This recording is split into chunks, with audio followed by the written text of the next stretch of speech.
అస్సలాము అలైకుం వరహమతుల్లాహి వబరకాతుహ్. అవుజు బిల్లాహి మినష్ షైతానిర్ రజీం. బిస్మిల్లాహిర్ రహమానిర్ రహీం. శాపగ్రస్తుడైన సైతాను బారి నుంచి సృష్టికర్త అయిన అల్లాహ్ యొక్క రక్షణని, అల్లాహ్ యొక్క సహాయాన్ని, రక్షణ వేడుకుంటూ ఉన్నాను. అల్లాహ్ ప్రవక్త ముహమ్మద్ సల్లల్లాహు అలైహి వసల్లం గారి శాంతిశేఖరాలు కురిపించండి వల్ల ఆమీన్.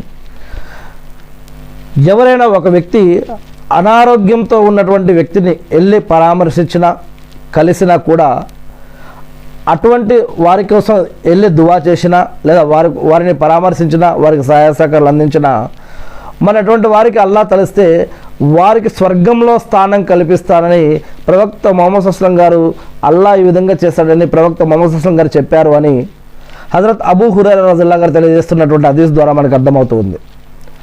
హజరత్ అబూ హురైరా రజియల్లాహు గారు ఏం చెప్తున్నారంటే, మహాప్రవక్త ముహమ్మద్ సల్లల్లాహు అలైహి వసల్లం గారు ఇలా చెప్తూ ఉండగా మేము విన్నాము, ఎవరైనా సరే రోగగ్రస్తుల్ని పరామర్శించడానికి కానీ, లేదా దైవం కోసం తన సోదరుణ్ణి కలవటం కోసం కానీ, రెండు విషయాలు ఉన్నాయి అక్కడ.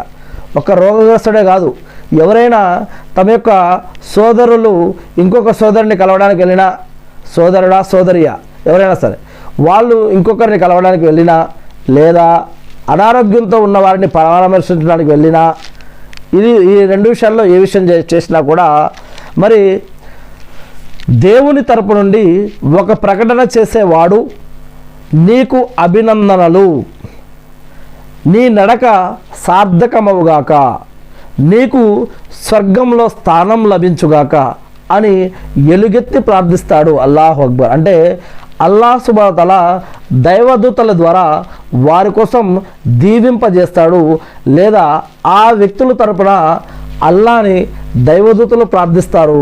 దైవదూతల ప్రార్థనని అల్లాహ్ సుబ్హానహు వ తఆలా స్వీకరిస్తాడు. అల్హమ్దులిల్లా. మరి ఈ యొక్క విషయం తిర్మిజీ హదీస్ గ్రంథంలో సత్సంబంధాల ప్రకరణంలో ఈ యొక్క విషయాలు చెప్పడం జరుగుతుంది.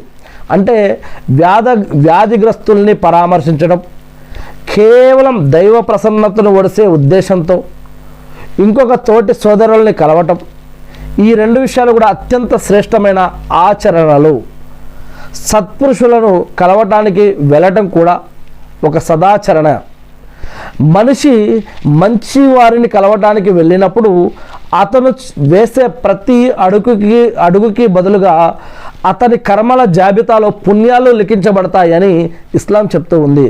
ఒక మంచి కార్యం నేర్పించడం కోసం చేసే ప్రతి ప్రయత్నంలో కూడా పుణ్యాలు ఉన్నాయని ఇస్లాం ధర్మం చెప్తూ ఉంది.